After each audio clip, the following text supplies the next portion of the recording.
Oh, what's up? I'm Austin Griffith.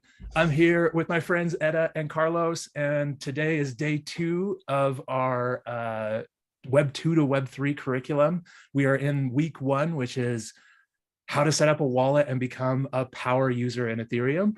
And today we're just going to set up a wallet. We're going to talk about mnemonics. We're going to talk about security. We're just going to talk about kind of getting you set up and an Etherscan, like disinterested third parties. We're going to tell you how to set up your wallet, how to be secure, and basically how to get started to become a power user in Ethereum. What's up, Etta and Carlos? How you guys feeling? You guys ready to do this?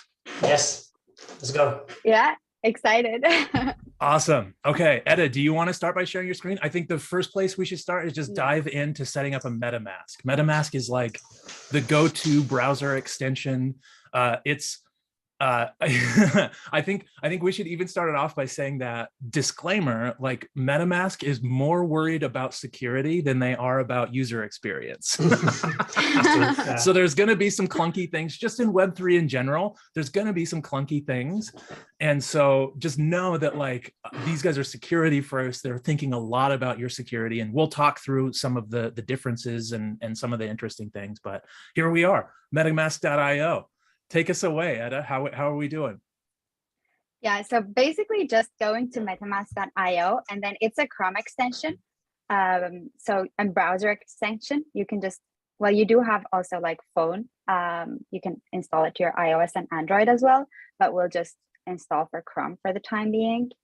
And then let's just get to it, just adding the extension. And make sure it's like MetaMask, make sure you're on the Google, the official website. You're looking for very official things here. Make sure you don't get phished and someone sends you to metamask.com or something. There we go. So we've added the extension. You pinned it so it shows up. It's got the nice little fox, like 3D animation thing. This is a security feature. This fox is a security feature. It's something that, impersonators would have a hard time creating, probably in 2016, probably not anymore. I don't know. We'll have to ask Dan Finlay about that. Wonder if it's still a security feature. It probably is. Okay, here we go. Let's get started. Okay, this is the scary part, right? What the heck? No, I already have a secret recovery phrase, or I don't. And by secret recovery phrase, they're talking about that 12-word seed phrase, right? We should probably create our own at first, right? Let's not import one. Yeah. But let's really talk through this 12-word seed phrase. Oh, they're going to really help us about this, aren't they? They're going to say never share it. Never share. So it's pretty good with like, I think, explaining what to do. Yep. Like it also has the video. But since we're starting from scratch, it gives us all the warnings. But I think we can proceed, right? Here we go. I agree. Okay, now the password. This is different. So we have a 12-word seed phrase, and this is the very, very critical thing. That is like, if you lose your 12-word seed phrase, everything is gone. This is just a local password. This password is used to encrypt your information locally. And so you'll need this password to like get into things. But if you lose this password, you can always destroy everything and bring back your 12-word seed phrase. And at that initial like import box, you could import your 12-word seed phrase. So this is a much less secure, more ephemeral. You could probably just type in some, like, you shouldn't reuse passwords. Like, let's talk about security. You should have a password manager and you should use a good long password. But technically, this could probably be a pretty junky password. It's not that, because it's basically like, can someone that already has access to your machine open up your wallet, is what this password is setting up. So I don't know if you have a good password for us, Etta. Here we go. I have Etta 1 2 3 4 5 for the point of this tutorial. But yeah, it's just gonna be on the MetaMask. So like when logging in, but of course, like don't put like your name 1 2 3 4 5. But just since this is testing. There we go. And we got some good like intro videos here, lots of stuff to watch. Things most people will probably skip immediately, but it's good. It's good. They're talking about the 12-word seed phrase being your master key, and we'll definitely like hammer that home today for sure. And password manager. Okay, here we go.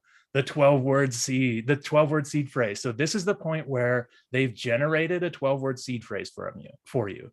And they've generated a really big the entropy here is huge, right? We've got a giant 12-word seed phrase. Now it's time for us to save it somewhere, right? So we need to reveal it, and never reveal it on a call, never reveal it in front of each other, never reveal it on a shared screen like we have here. But for you, the user at home, that's what we're doing here. Here is our 12-word seed phrase: muscle, cram, fuel, winner, member, muffin, coin, jealous, fault, pool, auction, tired. There it is. Those 12-word Looks seed like a phrases. hard one. That is a good one. Yeah. Those 12-word seed phrases, those 12 words, basically in that order, is our master key. That's exactly the best way to say that. Like, those 12 words we can take these 12 words and we can write them down somewhere. We can save them somewhere. And if anybody gets them, they can recreate our entire wallet and they can empty the wallet, right? So yeah, let's paste it in there. So let's talk about some ways to save this, right? One method is to write down your 12 words on a piece of paper and store it in your sock drawer. And that's an okay way to do that. What else? What do you guys, what are some other methods of saving your 12-word seed phrase? Yeah, I would store it in like 2 different sock wallets. Sock closets, sorry, not sock wallets. But I see a lot of people take screenshots, and that is something you should never, ever, ever do. Like, don't take screenshots or like send it to anyone from WhatsApp. That's just not a good way. Never like, send I this think to anyone. The only thing is password manager, or like I would write it myself. Like, even not do that. It's like your bank account information, and everyone can get it. It's you said a password manager. That's another good kind of a good place to store this, like 1Pass or Keeper, or some of those password managers. You can just copy paste this into there as a giant password. And of course, like, this is, you're keeping, again, like, this shouldn't be millions of dollars. If you have millions of dollars, like, backing this 12-word seed phrase, it should not be in a Keypass. It should not be in your sock drawer. You should probably eventually have a smart contract wallet with many signers, a hardware wallet being one of those. And we can get into that more, but basically places to store this. Let's say you stored it in your sock drawer, and that was the only place you stored it, and your house burned down. Your seed phrase would burn down also, right? And maybe your laptop is in your house and it burns down. Okay. And then all of a sudden, all that money is gone, right? So maybe you could keep it in your mom's sock drawer. And if her house burns down, then you restore it. If your house burns down, it's at her house and your laptop is dead, but you can go get your 12-word seed phrase out of her sock drawer. But if someone breaks into your mom's house and goes through her sock drawer and finds a 12-word seed phrase, your money is gone instantly. They're going to take your money very quickly.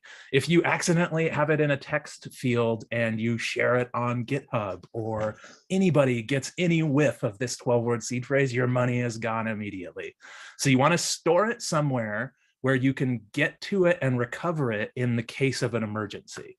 Is that a good way to explain that? Am I missing anything major here? Like, some people, I think they get like maybe too creative. And then if you do like some tricky ways to store your seed phrase, maybe no one is going to steal it from you, but maybe you won't be able to recover after. So don't get too crazy when storing the seed. That's a really great point. Some people will set it up so I have the first 6 words at my mom's house and the last 6 words at my brother's house, and they need to come together to put those together. But like, there's no chance in hell that they're going to get that together and have everything and get that right. Or people who will like weld it onto a piece of metal and bury it in their backyard. So this is another good point, is to prove to yourself that you can recover it.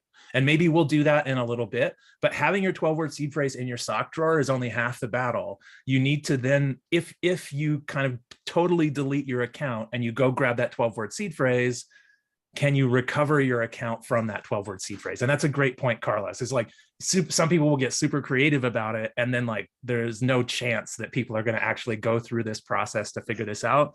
So it's less about being creative and it's more about being secure and finding one good, answer. Splitting it up is a great way to do it, but just make sure that how you split it up is very clear, and the people who have the 2 pieces or 4 pieces have very clear instructions on how to put those together to get back to the 12-word seed phrase to recover it. Yeah, okay, also, are we ready? Good practice, it would be to before like sending like real funds to your wallet, maybe try like deleting MetaMask and trying to set up like again, like before sending, and make sure that you can access your MetaMask with your seed phrase before like sending any. We should probably even do that today. I think we should probably do that on the call to show how it works. But I say we get started. I think we've really like covered the 12-word seed phrase pretty well. Here we go. Let's continue on with the MetaMask installation. We've got our 12-word seed phrase backed up somewhere, just in our notepad for now. But you at home, perhaps you could write it down on a piece of paper and put it in a sock drawer. Perhaps you could put it in a key holder, like a password saver, or some kind of other intricate storage method. But here is our 12-word seed phrase. Here we go. Let's go ahead.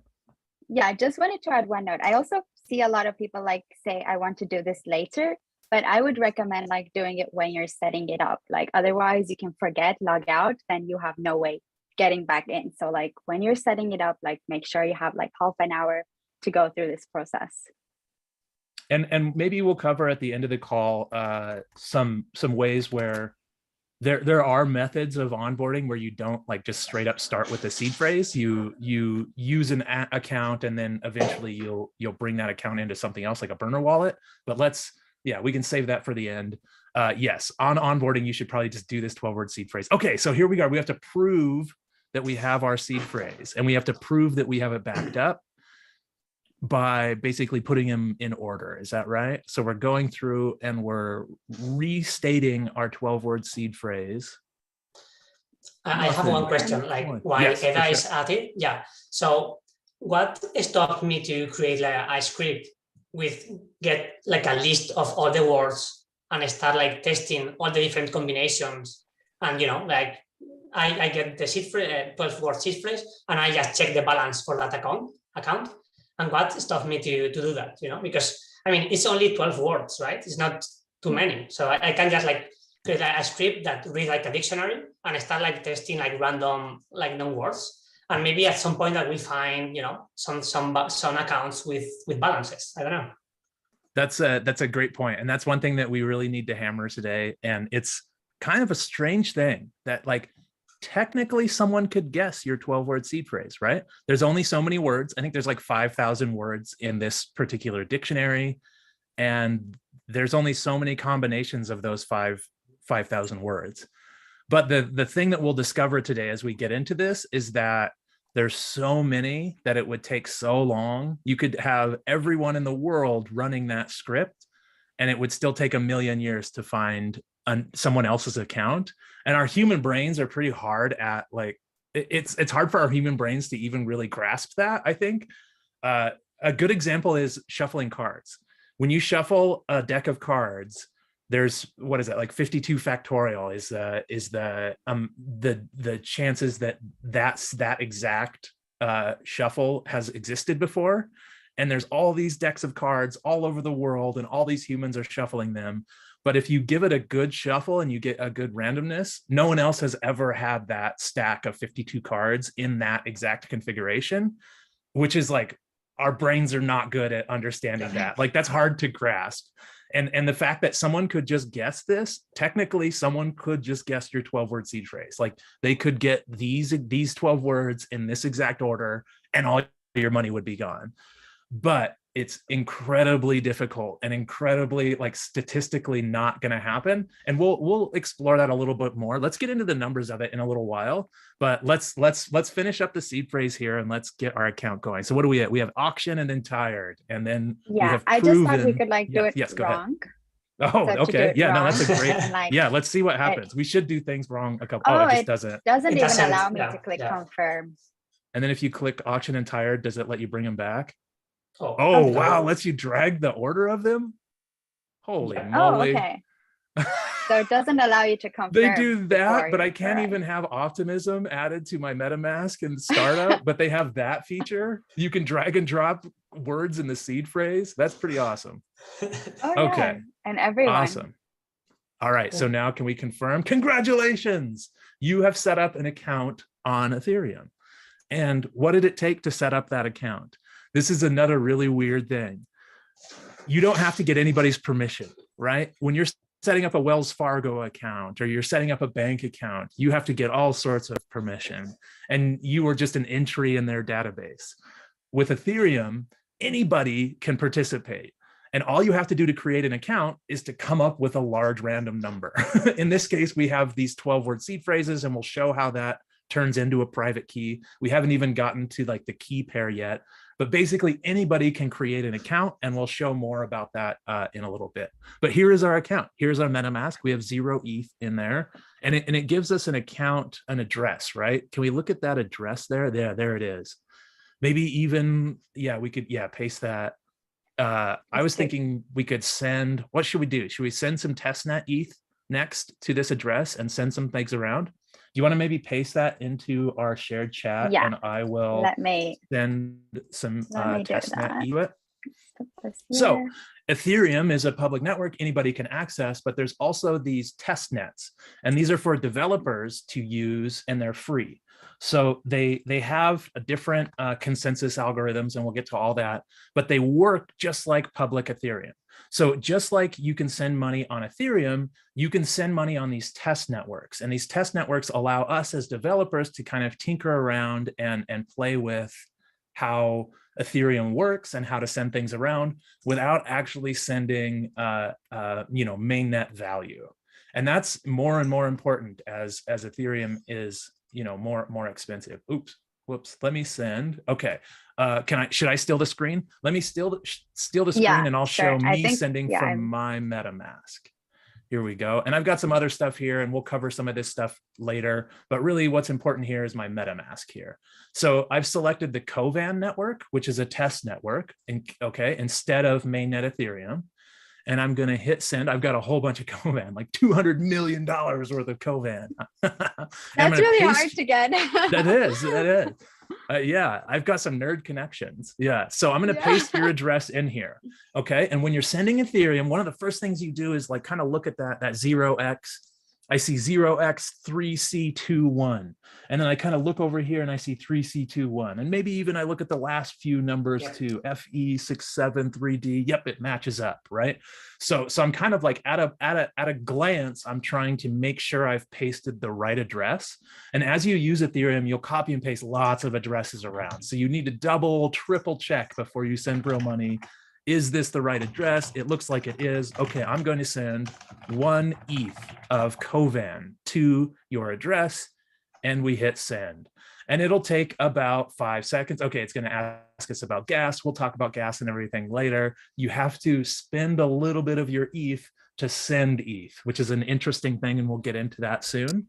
But there it goes. We've crafted a transaction with our MetaMask.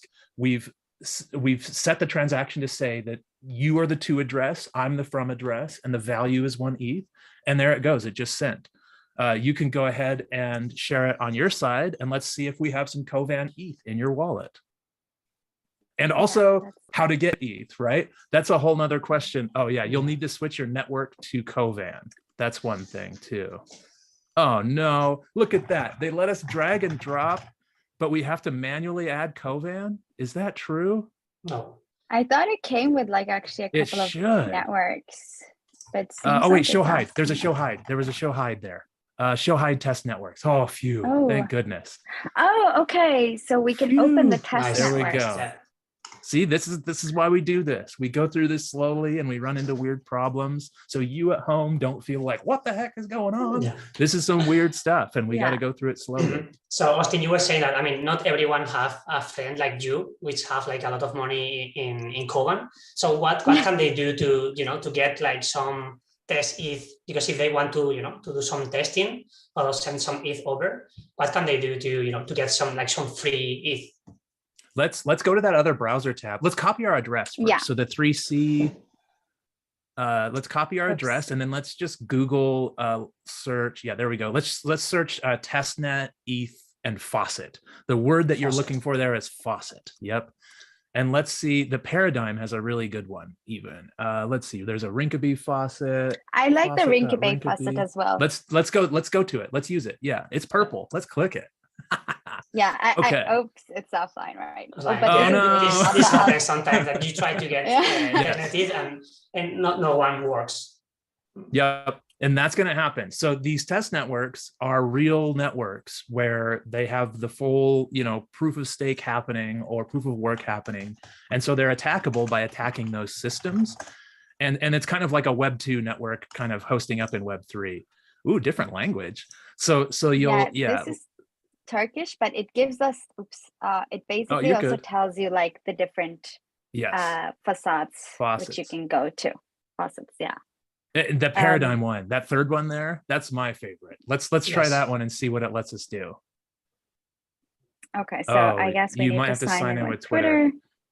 I don't know if you have, Edit Tweets is signed in. At Edit Tweets, give her a follow. And we paste in our address. Drip on additional networks. What does that even mean? Like some weird EVM compatible networks, they'll send you some things. I like it. Okay. So yeah, this is going to give us all sorts of stuff on all sorts of networks. Let's see if like maybe we have some Rinkeby. It'll take. So let's pull that up real quick. Let's talk about the test nets just for a second. We've already got it. It worked. If we look at this just for a second, just the list of networks while we're talking about test networks. So Ropsten is a proof of work network, great network to test like user experience in terms of like the transaction is going to take a long damn time and your user interface needs to adjust to that. There's Kovan, which is the one we're on, which is good for quick transactions. A lot of DeFi protocols test things on Kovan. The next one I think is Rinkeby. Kovan has 5-second block time. Rinkeby has 15-second block times, but great for testing NFTs. OpenSea and everything is over on Rinkeby. And then the last one is Goerli. And Goerli is just like, that's where the cool kids hang out. That's probably where we see the merge happen and a lot of other things. So Goerli is probably the most like future proof of the test nets, maybe. IDK, I don't know, actually. This is like my view as a developer, but those are all the test nets. So we've got some testnet ETH. We're able to send it around. Maybe you could send me some Kovan, send some Kovan back to me, and then maybe we could use Etherscan, a disinterested third party, to kind of inspect these transactions and figure out what's going on. So yeah, let's try to send some. Yeah, so I could get your address from here. Yep. But if you have anyone's address, you could just like copy paste it as well. Yep. So I'm adding it here. I'm gonna send you 1 ETH back, or let's send. Perfect. Yeah, let's send you one. I'm not keeping any Kovan.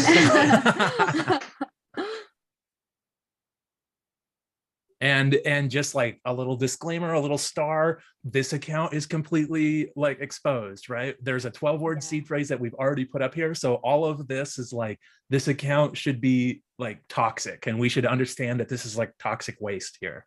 But it's a good thing to show you at home how to really go through this and how to really inspect it. Okay. Etherscan. Etherscan is a public good in Ethereum. Etherscan is like this really important infrastructure where you can go here, and it's called a block explorer. You can go here and you can explore all these different transactions and find out what's happening on chain. And this is Etherscan for mainnet, but really we want to go, and you can see the price of ETH, you can see the last block that was mined and each block after that, and the blocks are just full of transactions from people using Ethereum. But let's go to the Kovan one and let's make sure. So let's say you sent me some ETH and you want to like prove that you sent the ETH to me, right? Like, let's say I'm over here and I'm like, I don't see it in my wallet. And you're like, I sent it in my wallet. How do we know for sure? What do we inspect here? I think the transaction, right? The transaction hash is what it says. I'm just kind of thinking out loud, but I feel like you can send this link and it shows like what process it is. That's perfect. Yeah. So 7 seconds ago, or whenever 7 seconds ago when the page loaded, we can see that it went from 3C21 to 34AA, and I'm 34AA, and you're 3C. So we can see that the money Yeah. went, we see that there's a value of 1 ETH, and we see that we paid some tiny amount in a transaction fee. That will obviously be a lot bigger on mainnet, your transaction fees, because you're kind of, there's a whole economic system that's happening to make these things safe and secure, and you're paying for that. And the more busy the network, the more you'll pay. And we'll get into gas more, but there we go. What do we click to see more? What else do we see? We see gas limits and gas fees. We'll cover all of that stuff in a little bit. And there's even a little data field, and the data is empty. So everything on Ethereum is a transaction, even interacting with smart contracts and doing weird things. And we'll get to that eventually. That's where that data field comes in. But for you as a new user, you've got your wallet, you're able to send things, you're able to use Etherscan to kind of like double check those things. So here we go. We were able to send. Yeah, go ahead. I think let's see, what's next? What's the next thing? We're able to send value back and forth. Maybe you must like click on the address. Like on the front, if you click into the address on Etherscan, like you can go like to your address on and see like Etherscan, right? Yeah, if you click right there. Yep. Yes. There we go. You see like all the transactions on your account. Yep. So we saw the 1 Ether come in and the 1 Ether go out, right?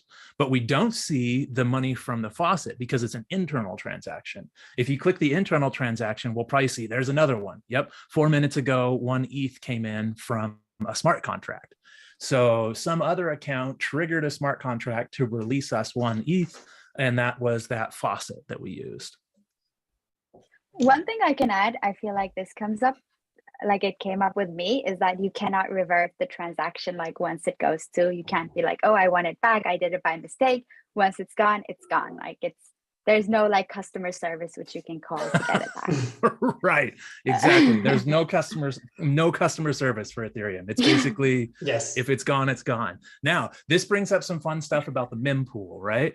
I don't know if we want to get too far into the mempool, but there's the too long didn't read is you're paying a little bit of gas to make your transaction go through. And there's only so many transactions that can go through at once. So you're bidding on your space on chain. And the people who bid the highest get into the block and get their transaction through. So there's this like kind of economic system that happens where you're bidding to have that slot. And so the fees are going to be higher on mainnet. But there's something really interesting you can do here. And you're saying you can't cancel your transaction.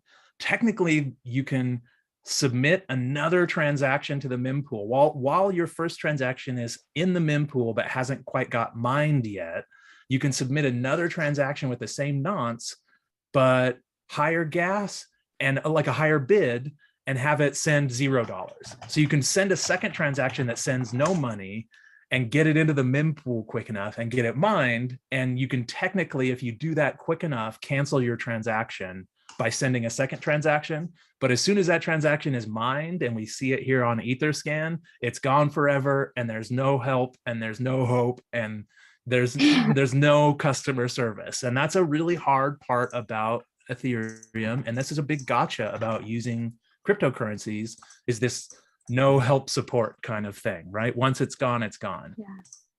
I think that's Awesome. how the speed up works. Like, as you mentioned, like sometimes you can speed up your transaction. So pay more gas for it. Exactly. You could have put it in. So right now, mainnet gas is about 60 Gwei, and I think we paid 2 Gwei here. But say you put it into mainnet at 30 Gwei, and that it's telling you it could take 2 days for that to go through. You can submit a second transaction with all the same information, but higher gas price, and you sign that, and it goes to Ethereum, and it'll go faster. Yep, exactly. Okay, so we're able to create a wallet. We're able to have our 12-word seed phrase and we're able to save it. We're able to send Ether around. This is like, these are our baby steps, right? This is the first baby step. We've taken our first baby step into Ethereum. We're able to send things around. So possible things to explore next, and I think we should go through them here on the call, is what's happening here in terms of the seed phrase and the private key and the public address, right? We haven't really talked about ECDSA key pairs yet. And I think we want to know how that 12-word seed phrase derives into a key pair and how that key pair is signing things. And I'll steal the screen for a second, but let me just open it up to you guys and say, like, what, you know, where are we here, and should we jump into the 12-word seed phrase? What do you guys think? Yeah, I mean, I think so. Also, like talking about like generating like more, because with one seed phrase, you can generate like multiple accounts, right? Yep. Multiple addresses. So we haven't talked Let's about do that that. yet. Let's Because do that. we only have like one seed phrase and one account for now. But with one seed phrase, you can generate the same accounts over and over, right? So yeah, and Let's like, do you can it. show it if you want. Like you can create. Let's make like a new account and send like half of our ETH to it. Yep. So now you're creating a second account, which is a second address within your MetaMask, within your 12-word seed phrase. Like Carlos said, you can have a 12-word seed phrase, but then there's this indexing system. So you, out of one 12-word seed phrase, you can actually have like infinite accounts. And MetaMask is going to help you keep track of all those accounts that come from that one seed phrase. Let's send some ETH from account 1 to account 2 and double check it on Etherscan. Yes, and these accounts are going to be always the same. That's the important thing. Yes. Like, it's like the deterministic, right? When you have the same seed phrase is going to generate like the same accounts over and over again. So if you delete MetaMask, like all your accounts are going to disappear, I think, and it's going to show like only number 1. But if you click like new account, it's going to generate like the same in the same order that you have it before.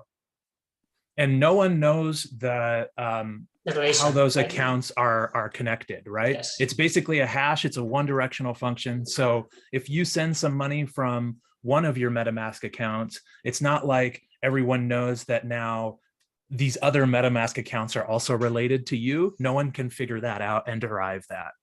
So yeah, let's send it. Oh, that's me though. You're sending it to me. We want to send it to, I think I'm 3AA. This is user stuff from Ethereum. Like that 3AA is me, right? Yep. You want to go to your second account and copy it, and then go to your first account and send it. Yep. Okay, so I accidentally clicked this, but you could directly transfer between my accounts. So just clicking like they just have that built in. Okay. Yeah. I didn't know that. That's good. Yeah, I didn't know that either. I always do it like that because I always mix. Yeah, it's safer. Yeah, to know that like this is definitely going to one of my other accounts rather than like copy my other account address and paste it in. Cool little secret there. There we go. Sending 0.5 ETH from one account to the other account. And like Carlos said, all of your accounts will always be there and it'll be deterministic. So this account 2 that we've created here, if we destroyed everything and brought our 12-word seed phrase back, account 1 would be there and we'd have to go new account. And when we created that new account, deterministically, that second account will be there and it will be the same. It won't have the name, right? If you named account 1 Alice and account 2 Bob, and then you trashed everything and you brought it back, it's just going to be called account 2 again, right? You're not going to have Bob there or anything. So as you name these accounts, understand that naming along with that password is all like kind of just local. It's not something that's going to be stored anywhere or tracked. Okay, so we created a second account and we sent in some ETH to it. Can we double check on Etherscan? Like, can we copy that new address and put that new address into Etherscan and just go look and make sure that everything is correct and MetaMask isn't lying to us or something? There we go. There's the transfer from one to the other. We see the value. We see a tiny transaction fee. Again, this third party, disinterested third party. Etherscan doesn't give a crap about your accounts, right? But it's a great place to go to double check that everything is working the way you think it is. You can always send stuff from the wallet and the wallet looks nice, but always go over to Etherscan and double check things and make sure things are working right and someone's not, messing with you. I think on this point, we could also like lock the account just to see like what our local passwords are doing, like the one we created. Yep. And it's always like best practice to like lock your MetaMask account, I think. So do lock it. And it locks pretty quick. Like after like 15 minutes of inactivity, that'll be locked also. And one thing we haven't talked about here is like this thing is a Chrome extension. Like, why is this a Chrome extension? Why do I have a wallet that's a Chrome extension? And the answer to that is this wallet's going to unlock the ability to interact with decentralized apps. And these apps will be websites. So the cool thing about having this wallet as a Chrome extension is it's going to allow you to use your wallet to talk to all of these decentralized apps by just connecting in your wallet, and you never will give these apps anything secret. The apps will let you use them, and then they'll bubble up a transaction to you, and your wallet will sign that transaction in its own little enclave and then send just the signed transaction back. So none of your private information goes to the dApp, and the dApp basically has you sign things and send things back. dApp is such a word, such a decentralized app. I feel like I need to just say decentralized app, because dApp is such a hard word to say. Okay, so would you mind sending the 12-word seed phrase to me in Telegram? Don't do this at home. Don't do this at home. Don't do this. Never send your 12-word seed phrase. If someone asks you for your 12-word seed phrase, you should run in the other direction. Okay, so like I'm gonna go ahead. Like bots just take like if you post to GitHub, like by example, I think they're like automatic bots, which will just take it in like 5 minutes. Yes, exactly. It's gone. Maybe we should do that. Yeah. I wonder if we should send a little bit of real ETH to this account, and then let's like put the 12-word seed phrase on GitHub and see how long it takes. Yes, that would be kind of a fun thing. That would be interesting. I think it will take like 1 minute. It won't take long. No, it won't. Yeah. Okay, so I want to dive in. And just talk about, since we do have like, hopefully a lot of developers are watching this. They understand Web2, they understand how to program, but they don't exactly know kind of what's going on here. These are called ECDSA key pairs, right? Ooh, ECDSA verse. I saw it in there. ECDSA verse RSA. I think I saw it there. That would be a good, there is a good little like side quest to go on. But oh great, thank you for the pop-up. Yes. But the concept is ECDSA. It's this elliptic curve cryptography. I'm not going to go too far into it because I will sound like an idiot because I don't know what I'm talking about. This is like, cryptography, and it has this really cool curve and this really cool property, but I am not smart enough to explain how the curve works. What I can explain is kind of like how we think about it in terms of a tool in the toolbox, right? So basically an ECDSA key pair consists of a private key and an address. And this is kind of one step away from the mnemonic, which we've already seen is kind of like this 12-word seed phrase. So I'll show how these things are connected in a little bit, but I want to focus just on the key pair. Is that big enough? Can we see it okay? Yeah. Yeah. Okay. So this is, even though like we were talking about how that 12-word seed phrase is like the thing, this is actually like the thing. The 12-word seed phrase is used to produce this right here.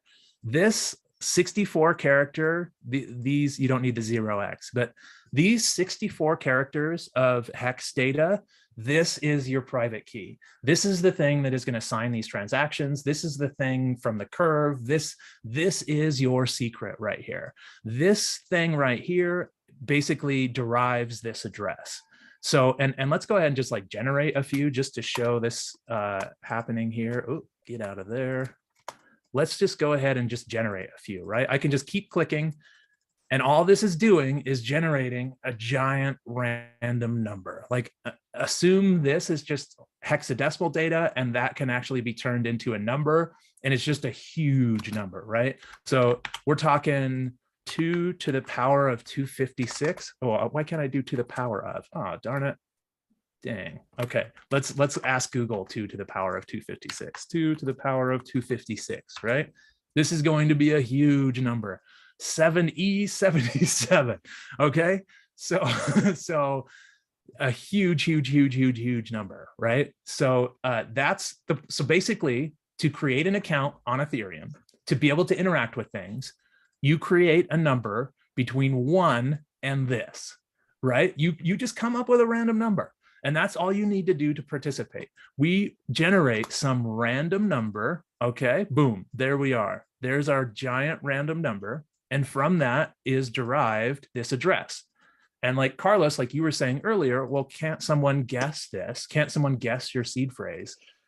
True, they could. They could guess this exact seed phrase, but there's so much entropy here. There's so many in the space of 1 to 2 to the 256. There's so many possible that they could spend a lifetime generating accounts and checking the balance and never find something. And in fact, all the humans on Earth could spend a lifetime generating random numbers and checking to see if there's a balance on Ethereum, and they'll never find anything statistically. But there is this chance, yes, someone could just magically come up with this, but that's the statistical likelihood of someone guessing your private key is so far impossible that, like, understand that it's a possibility, but it's impossible. The heat death of the universe kind of stuff, right? It's a long ways away.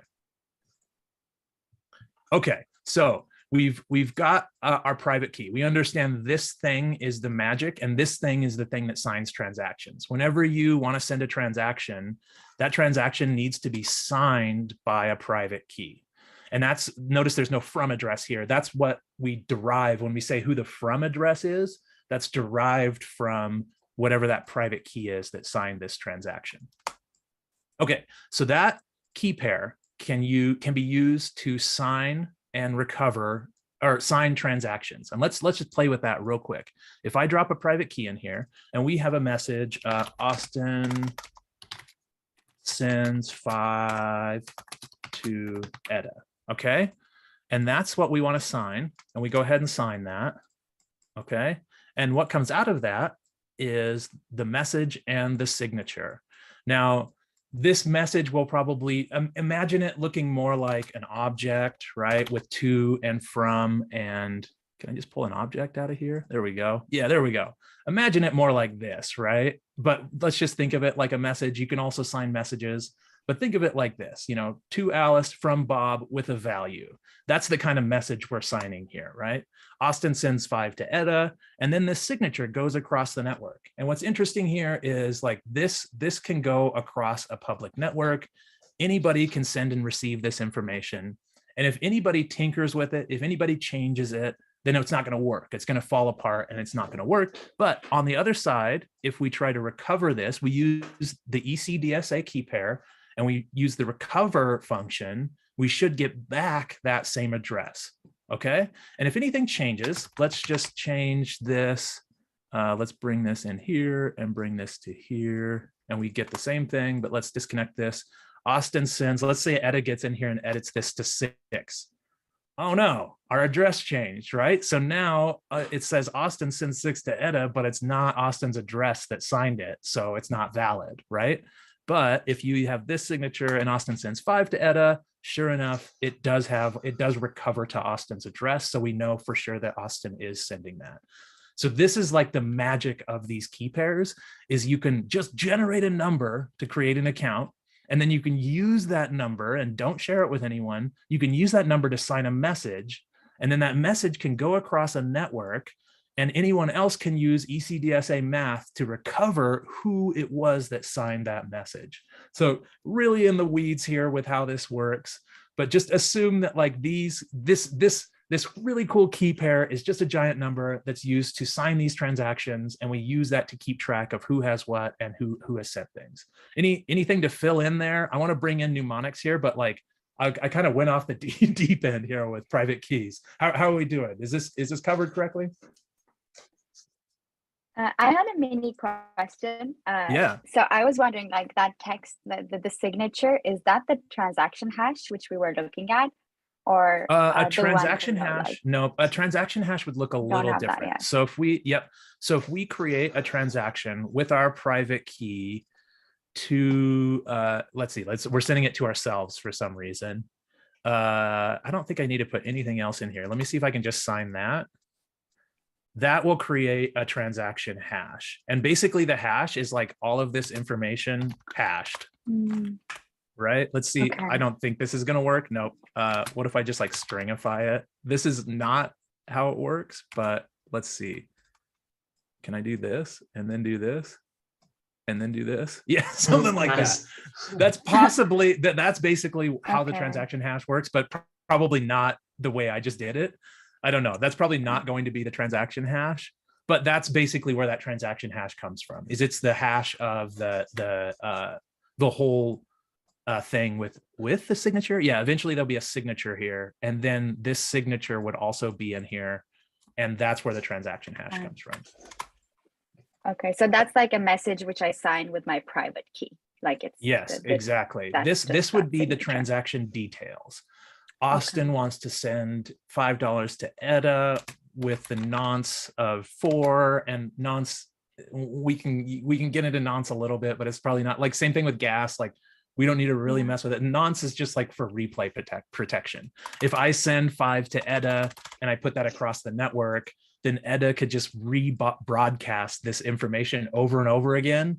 And if we didn't have some kind of replay protection, then you could have Austin sending 5 to Etta every minute for the rest of time, right? So what you need is Austin sends 5 to Etta, number 1. And so only this one will only be played once, and then number 2 has to happen, and then number 3 has to happen. That's how this nonce works, but we don't want to dive too far into those details yet.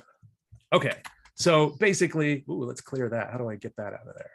Oh yeah, there we go. Okay, so going back to this, you can create an address on Ethereum by just generating a big number, but this is hard to keep track of, right? Like even if we were going to write this down on a piece of paper, that would be a huge undertaking. I don't want to write that thing down on a piece of paper and then have to recover it, right?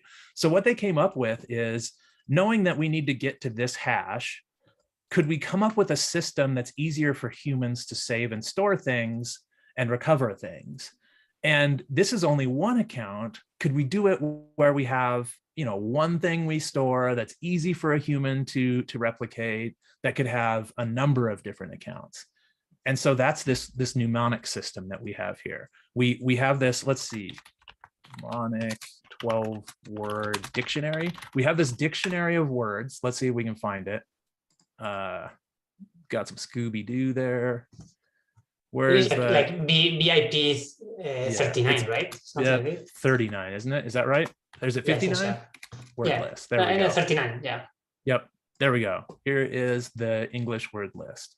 So there's only 2,048, interestingly enough, right? So we only have 2,048 different words.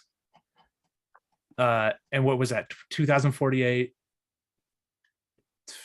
12 fact, and 12 words. The combination of those is a huge amount, even though it seems like, wait a minute, that's like, there's a smaller, in terms of like how many private keys you could generate, in terms of how many combinations of 12-word seed phrases, your human mind says, well, I can just take 12 of these random words and just keep jamming on it and find someone's seed phrase.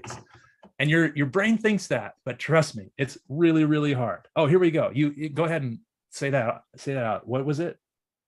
Carlos, I think you just posted something to chat about how hard. Oh, yeah. I was like, I took this from a Reddit comment. Like someone was asking like the same question that I was asking, like, can just like someone like guess my 12 seed phrase? And he did like the math, they did the math. And he was like, brute forcing a 12-word secret phrase from a 2048 word list. Each guess has a 1 in 2048 up to the, how do you say, like up to the 12, right? To the power of 12, yeah, I think. Power of 12, yeah. And it has like 0 point, and like insane amount of zeros, like 184% chance of being correct, which is like, and it says, if you could make 1 trillion guesses per second on each of 1 trillion computers, it will take the lifetime of the universe so far to have a decent shot at it. So yeah, I like. That's so cool. Yeah, so it's like let impossible. Me put that quote in here. Yeah. You can't really read it though. If you had 1 trillion guesses per second on 1 trillion computers, zoom, zoom, zoom, zoom, zoom. If you could make 1 trillion guesses per second on 1 trillion computers, it would take the lifetime of the universe so far to have a decent shot at it. Yeah, that's a good way to. It's still so hard for our brains to even comprehend. I feel like, but still, like it's possible that someone can just come up with sister baby sentence essence above embark airport walk put tobacco excite humble.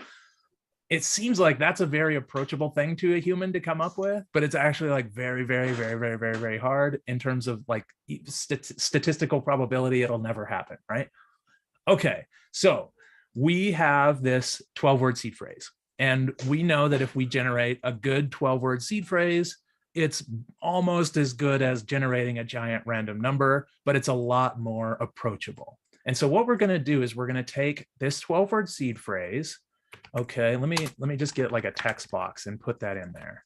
Okay. And then we're going to use a hash function. Nerds out there know what a hash function is. One directional, deterministic, hash function. There we go. So look at that. If we take the hash of this, and let's see, if I change tourist to Jimmy, watch over here, and this changes, right? So if I put tourist back in there, tourist, right? See how with each keystroke that is changing, right? And it's not changing close. Like if tourist with a T or tourist with an F, they're not close at all, right? It's not like you can get close by trying things. It's picking a random number out of the whole set, and it's all over the place. There's not a way to get close, right? So we have our 12-word seed phrase, and we hash it, and we get a private key. This actually works. Like we could take this private key box, and we could plug this in as our private key, and that's going to give us an address. And we could change this to, let's change it back to Jimmy, right? Jimmy is going to be this account, but tourist is going to be that account. And we're going to get the same thing every time. Back to Jimmy, back to tourist, right? So it's this deterministic way of taking these 12 words and turning them into this private key. And so now the last thing we would add to this is some kind of index system, right? So we have tourist 1 will be that account, tourist 2 will be that account, tourist 3 will be that account.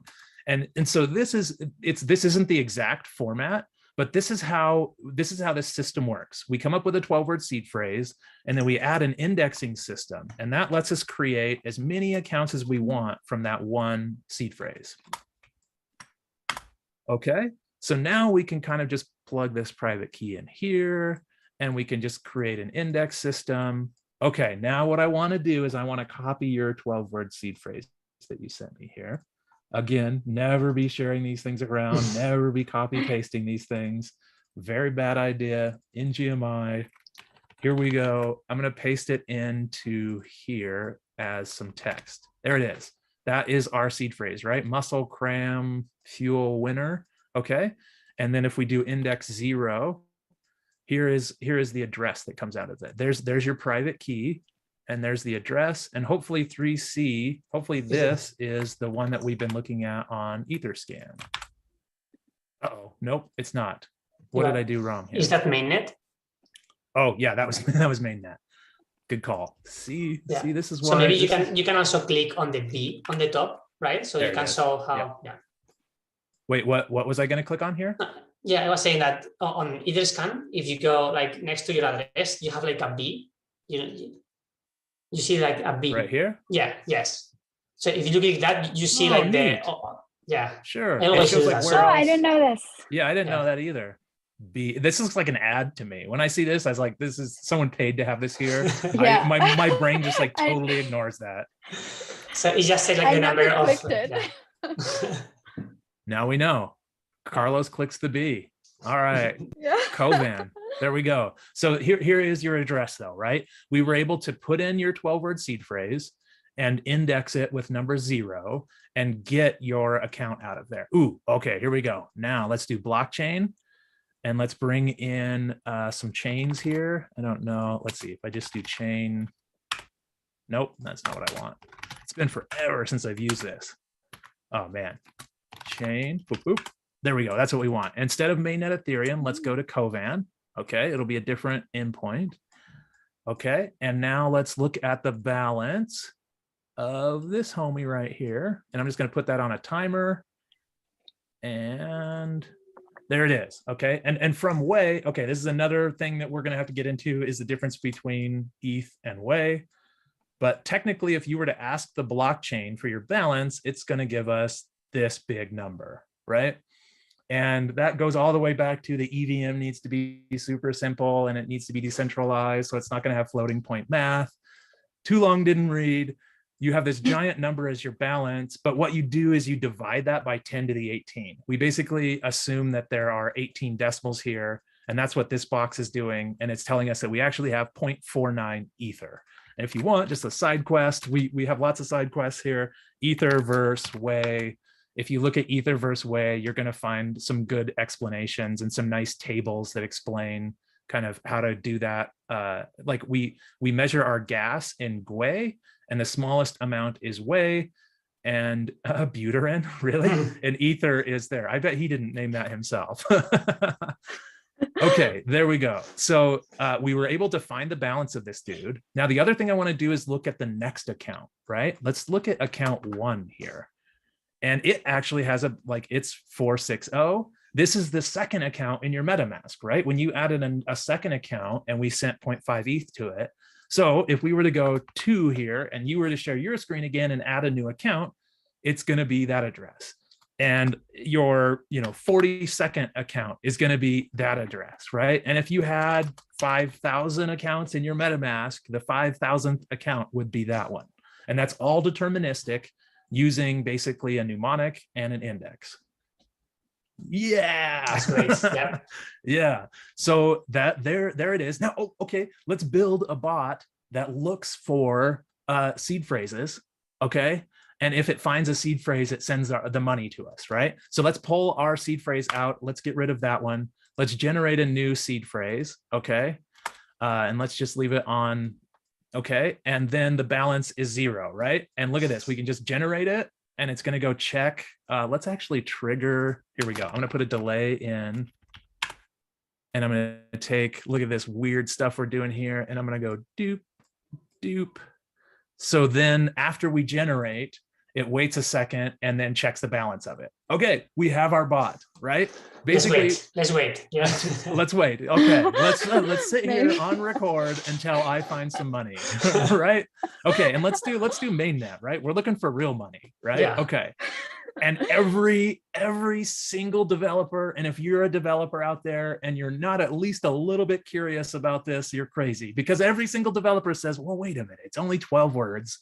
I can hash that. I can find a private key. I can get the keys to everything by just guessing them. And you think you can, but trust me. and don't trust me, trust the math. Go do the math, figure out how many different possibilities, how many different 12-word seed phrases there are, and figure out how long it would take you to just do this process. Wouldn't it be hilarious if I just found one just now and it had money on it and it just made us all look silly? But trust me, I would feel so no one bad has for done that. No one has done that. And I'll tell you why. We can go look at any of these accounts. We go look at the 0 account or something like that. There's a $100 billion bounty that says that you can't break this, right? And so there's a lot, even though it's possible, there's a whole lot of things in place and a lot of systems. If you could break this, you could break RSA and SSL and steal people's credit cards. This is just not, you're just not going to find something here. And you can try, you should, as a programmer, you should just build a little script that does this just to prove it to yourself, put it on an AWS box, spin up 100 of them, have them work for a week. You're never going to find anything, right? Okay, now here's where you can find some stuff. If we were to put in our own mnemonic and we were to say something like, whoa, what's happening here? Oh, I don't want to generate. Oh boy, I'm not sure what's going on here. Let's hello world. There we go. Okay, so using the mnemonic hello world, I actually can generate an account from that, right? And if we go look at that account on Etherscan, I'd be willing to bet some transactions have happened. Nope, no one has ever used hello world. Okay. How about, I know someone has used the word love, right? The word love at index 0. Come on, give me some transactions out here. Someone has no, what? Okay, maybe I'm doing something wrong. Let's see here. Is it generating? It is generating an account. That's a private key. Okay, so short mnemonics though, you can create an address. I must be doing something wrong because I know that this, I've looked up a couple of these and found people. What about just hello or something? These are very insecure addresses. I don't know why. I know there have been transactions on these. I don't know if I'm doing something wrong. I wonder if it's not allowing, I swear. Let's go see. How would we see transaction address? Yeah, we would see it on Etherscan. I don't know why. Maybe we should send, okay, should we send a little money to here and see what happens? It should get like drained immediately, right? That was the other thing, is if we posted our 12-word seed phrase into GitHub, how long it would take. I bet we could find out how long it would take if we wanted to see that. What, let's see, anything else we need to cover today? Like, let's check our topics here. Ooh, custodial versus non-custodial, right? Go ahead, Etta. Yeah, I was just going to ask, like, for me, it was confusing. Like, there's a seed phrase, then there's also the private key.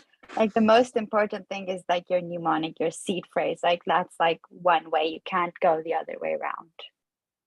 Exactly. Like from the mnemonic is derived the private key, and from the private key is derived the public address. Yep. But like your private key and your mnemonic are just as sensitive. Like, don't share either one of those things, right? If you share your private key, basically that one account is hosed. If you share your whole mnemonic, all the accounts under that are hosed. So yeah, either way, both the private key and the mnemonic are very, very sensitive. But the MetaMask like password, not as sensitive, right? That's just on your machine. Okay, go ahead. Sorry. Oh, I was just gonna say, like, especially like when you're doing like applications, you usually add your private key. So that's not the seed phrase, but it is as important to get that and like keep it safe. So don't also push that to GitHub. Right, exactly. You're saying like when you build an application, you'll import the private key to sign some transactions. But if you ever go use an application, if you ever go online and you're like at a DEX and you're trading things and it says paste in your private key, don't do that. Never put in your private key anywhere except for that one spot in that one MetaMask when you're doing an import that one time when you're recovering your account. That's the only time you should ever be moving that mnemonic or private key around. Cool. Yeah, exactly. Cool. I meant like on your own Visual Studio Code, like nowhere else, like not and even when you're doing that, let's say that you have an account with money in it. Like we've generated these two MetaMask accounts. When you're talking about putting in an account to go do something, a script, maybe you have a script that's going to send 1 ETH every month to some savings account or something like that. Don't use your private key. Go generate a new one. Knowing that it's so easy to create a new account, you should be creating new accounts for every new thing. So if you have a new script that you're going to run, don't copy paste your private key from MetaMask into that script and use it directly. Generate a new private key. And it's really easy to generate a private key. Like there's a ton of little tools that'll do it. ETH build will do it. You can do it by just putting in 64 random characters. You as a human are not good at that in terms of putting in randomness. But if you're writing a script, have the script generate a new mnemonic, have the script generate a new private key, have the script generate a new address, send from your good address to that address a small amount of money. And if that happens to get pawned in GitHub or something like that, you're not going to lose everything. You're just going to lose that deployer account's address. Does that make sense? Okay, yeah, custodial like versus non-custodial. Yeah, go ahead. No, you go. Yeah, like I don't think anyone should ever use their like a real wallet for testing. Like don't use that for like building test applications. Yeah. Yep. I do all the time and it's a terrible practice and I'm gonna get hosed one of these days. But I use like AustinGriffith.e. Someone so like there's lots of builders building like DEXs and multi-sigs and token vendors through the speedrun Ethereum, and I'm always clicking into those and flipping to Rinkeby and making transactions with my main wallet. And that is very, very bad practice because one of those days, one of those things that someone sends me is going to be a mainnet transaction to send them all my money. And I'm going to go boop, boop, boop, boop, boop, boop, boop. And I'm going to go, oh, what did I just do? And it'll be gone. And that I will look like a fool, but don't do that. Use a new, just like we set up a new MetaMask. It's really easy to set up a new MetaMask, set up a dev MetaMask and have it in a different browser and use that for your development stuff. Cool. Okay, we should get to custodial versus non-custodial, right? There are ways where you can hold Ethereum and you can not be in control of these private keys. And a lot of people will do that to start off. Something like Coinbase, where you can hook up your bank account to Coinbase and get Ethereum. You can move your money to Ethereum, but there's this saying about not your keys, not your coins, right? Yeah, and so in this case, what's happening is there is Ethereum there, but Coinbase owns the Keypairs, and they have a little entry in their database that says Carlos has $5, right? And so they have $1 million over here in this one account, and they have Carlos has $5 in their database. And if something goes wrong and that database gets overwritten, someone messes with it, someone tinkers with it, someone changes it to $2, there's nothing Carlos can do about it, right? Carlos can say, hey, I had $5 yesterday, now I have $2. And they just say, you know, not gonna make it. Like, that's sorry, bro, we changed it in our database, right?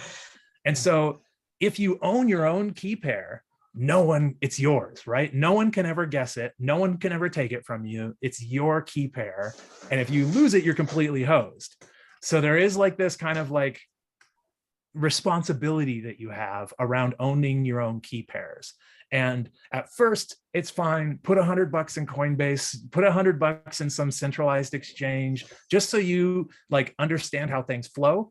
But in terms of keeping your own money, once you're confident and you understand this mnemonic and how these private keys are generated and how to take care of them and be secure, then that's where you want to kind of have your ETH, is in your own custody. You need to custody your own keys, but not until you're ready and you're safe.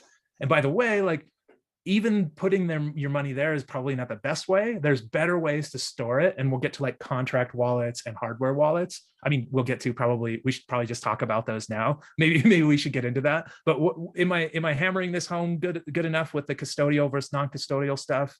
Yeah, I mean, like, one counterpoint into that is like Eda said before, like, there is like no customer support of MetaMask. So if you lose like your seed phrase, like, you are done. I mean, you don't have your funds anymore, because I mean, if you put like your money in a centralized exchange like Coinbase or Binance or whatever, of course it's not your keys, so it's not your coins, but they are centralized, which means that if you lose your password or something like that, and I bet that you can, you know, like tell them, you know, like, I lost my password, and they will like verify like your identity again or whatever, and they will recover your account.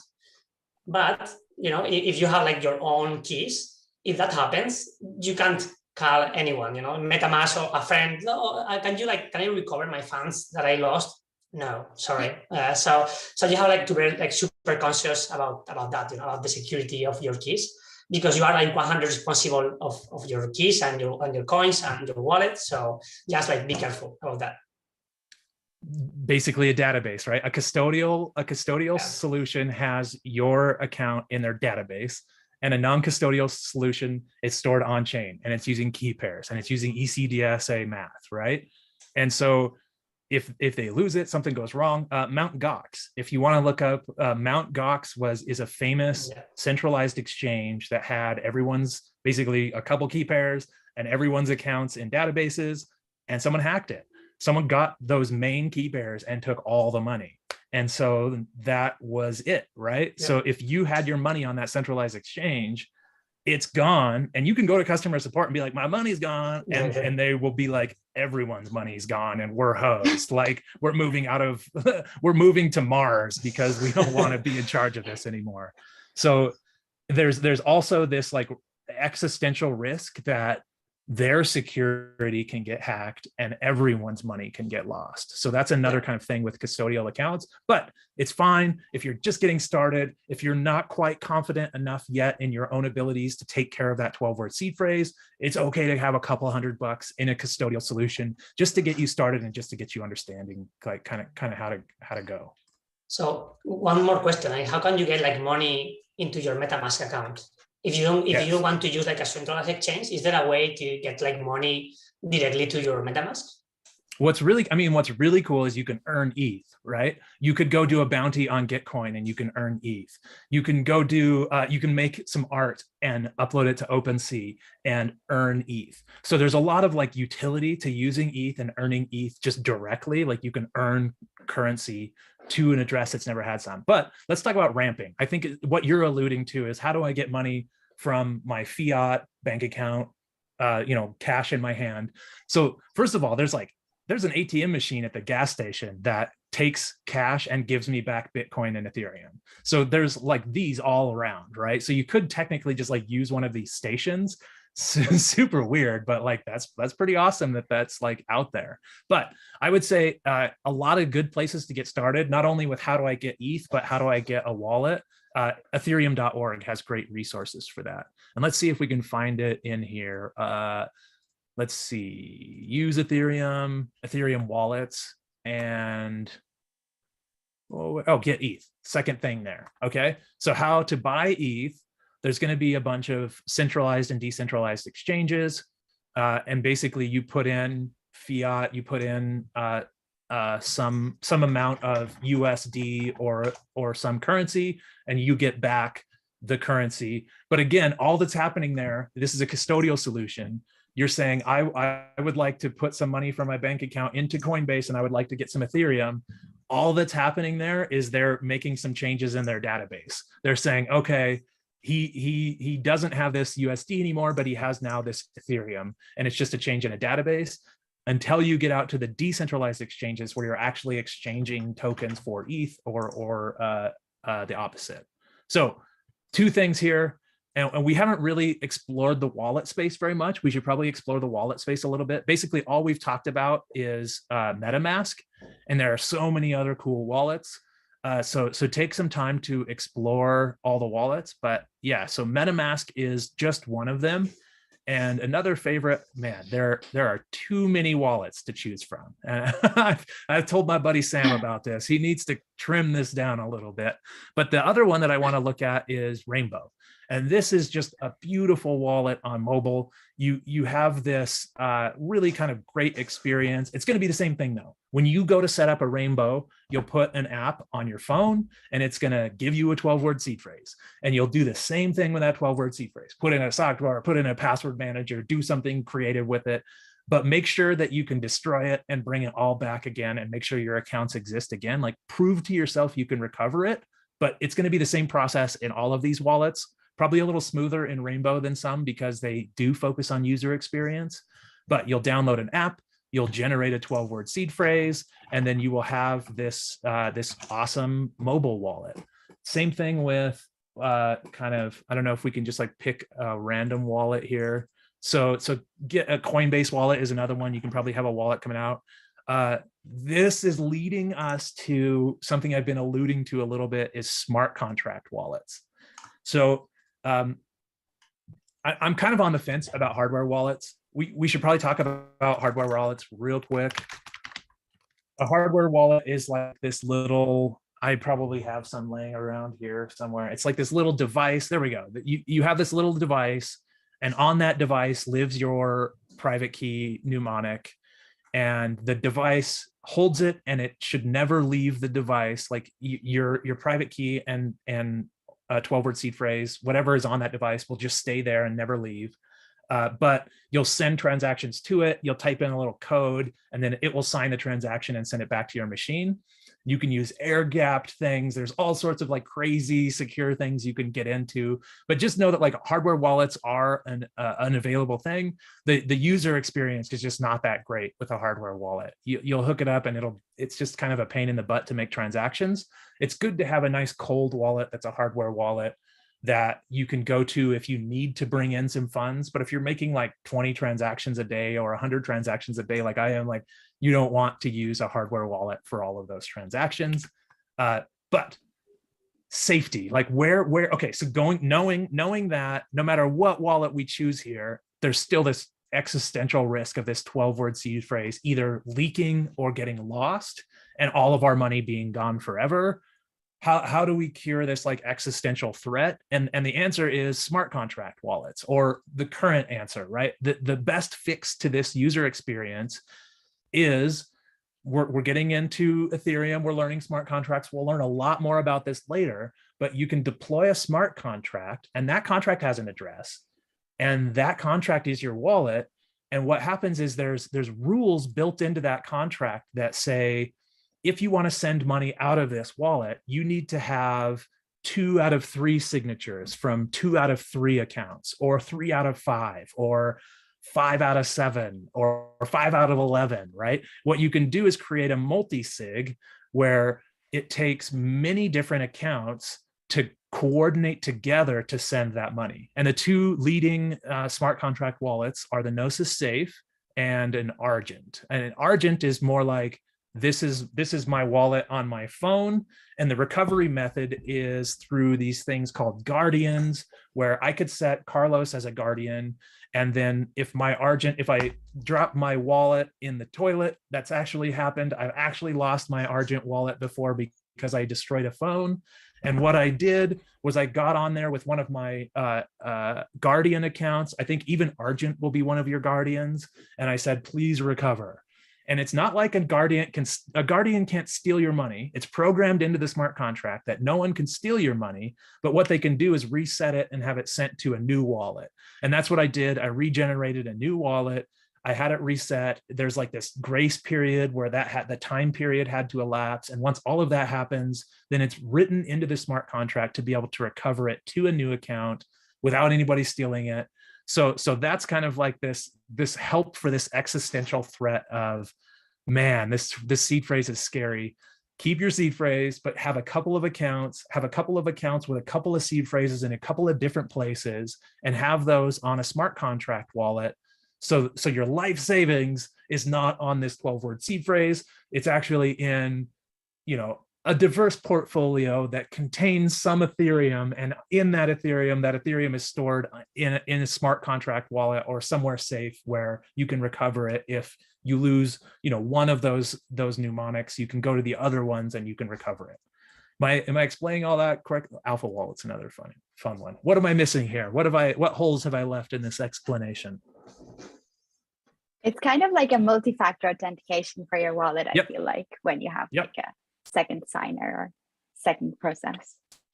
And that's what it feels like a lot of times when I have my multi-sig. I have one account on my phone and one account on my desktop, and I have a 2 of 3 to send out scholarships from the Build Guild. When I go to send to someone, I orchestrate the send on my desktop, and I get it all the way ready to send. And then I need that second signature. Then I pop in with my phone and I make that second signature and I send it. It feels exactly like 2FA. Yeah, it's very similar. Yeah. Okay, so you've got lots of wallets here to discover on ethereum.org. In fact, you have too many wallets to discover, but there are wallets out there. And then getting ETH, right? Getting ETH comes down to finding an on-ramp. There's tons of, let's just search for Ethereum on-ramp. What's gonna happen? Who's got the best SEO in the space? Ramp.network does. Congratulations, Ramp.network. You will be featured in our Web2 to Web3 curriculum. So what do we want to buy? We want to buy some ETH. Okay, let's go. There we go. And I'm going to put in some USD. And it's probably going to bring up a credit card transaction here. I don't want to go any farther, but this is basically what's going to happen. You will ramp some of your funds in using some other method. I wouldn't recommend using a credit card. Goodness gracious, the price of Ethereum is all over the place. Don't max out a credit card or something. Let this come. Basically what I use is Coinbase, and I use Coinbase from my bank account, and then from my Coinbase I send it into a multi-sig wallet that I have a signer on, my brother has a signer, my wife has a signer. It's very distributed, and if I die, they can recover it. If I lose my wallet, we can get together and we can recover it. So that's the combination of these two things that I would use, right? You use some kind of fiat on-ramp that's custodial, but you just go through that and you end up at a non-custodial solution. And the best place to end up is one that is like a multi-sig, that it's like a smart contract wallet that's more secure. Yeah, but also if you are starting out, it's okay to have MetaMask with $100 and you don't need to worry about multi-sig or anything, because maybe it's too much for people that are starting out, so you're fine with using MetaMask at first. Totally. I'm over indexing on the multi-sig only because I wanted to share that this existential threat of this 12-word seed phrase getting lost is kind of scary. Don't worry, there are better solutions, but you're right. Just have a MetaMask and just start with a Coinbase. Straight up, my buddies that are just learning about Ethereum, it's they're like, I want to stake ETH and I want to, use DeFi. And it's like, first get a wallet and have money on the wallet and be able to send money around. And that's what we did today, and use Etherscan to verify it, right? Like don't worry about all this like super heavy security stuff at first. Just get $100 in there and figure out how to send it around. And I think our next video will explore like how to use this wallet. Now that you have a wallet and you have ETH, we'll explore what we can use that for and how to interact with some apps. But just get a wallet and send ETH around and have a couple of accounts and have that 12-word seed phrase and prove to yourself you can recover your wallet from your 12-word seed phrase, and just like be able to send it around and get started. And don't be afraid of, all this other existential stuff. Just get it and use it and send it around. We're just trying to be a power user here. And to add, like I started like that as well. Like I just like my account on a centralized exchange like Coinbase, and then I wanted to buy an NFT, which you couldn't do there. So that's kind of how I set up my first MetaMask. And as you saw, like it was, 10-minute procedure. Awesome. Yep, exactly. And we went through it, and we've exposed this 12-word seed phrase that we probably need to destroy. I'm checking the notes. Do we have anything else? The idea that in Ethereum, hopefully that it resonates with folks, that the idea of creating an account is just generating a large random number. Like, thanks to ECDSA Keypairs, this is a permissionless process. Anyone can create as many accounts as they want. You can sit there for the rest of time creating accounts as fast as you want. Like, that's fine. The system works, and that's how this works. So don't be afraid to create an account. Go out there, create a MetaMask, get a rainbow on your phone, explore some of the other wallets, figure out how to send ETH back and forth. If you don't want to pay the transaction fees of mainnet ETH, go to a testnet, grab some testnet funds, send those around. Just understand what it's like to custody your own keys, understand the process of sending money to and from a wallet, understand how accounts work and stuff like that. Understand how to protect your 12-word seed phrase. Understand that technically someone could brute force it, but they won't in our lifetimes. That's another, I bet some nerds out there are going to say, what about quantum yeah. math? Yeah. And it's like, not anytime soon. And as those new things come out, they will be built into these systems. And there will be a new, I also am not a gigabrain. I am not a genius. I do not know how this is actually going to play out, but we have these systems of coming to a consensus. And as quantum math improves, these systems will also improve to include those things and become quantum resistant. I don't know what that actually means. That's fun putting these quotes around. Neither do I. I think we did it though. I think we created a wallet. We sent around ETH. We showed Etherscan and how you can, go to a disinterested third party. Hopefully you at home are not afraid of setting up your MetaMask. Hopefully you can go do that now. Go to, is it metamask.io? What's the ethereum.org? Yeah, ethereum.org is the place to start, and you could go to these other places. Also, ethereum.org is hard to spell. What? Yeah, metamask.io, metamask.io, and watch out for MetaMask. If you type MetaMask into Twitter, you're going to get hit with a bunch of bots that are going to pretend like they're MetaMask support, and eventually they're going to ask you for your seed phrase or your private key. Never share that stuff with anyone. Don't do like we did on this call. We just wanted to show you. Never expose that information to anyone. That needs to stay private. Good job, everyone. Go create your wallets. Go get some ETH. Go get some testnet ETH. I don't know. Anything else? Any closing thoughts on creating a wallet? I think it's time to start. Yeah. Go get it. You out there watching this, go create your first wallet and get some ETH in it, either from a testnet, create another wallet, send it around, back that seed phrase up, then destroy everything and recover from that seed phrase and make sure you get your account with your money. And if you can do that, you're ready to get started becoming an Ethereum power user. And that's what we're here for. Awesome. All right. See you guys next time. Thank you for doing this. Thank you.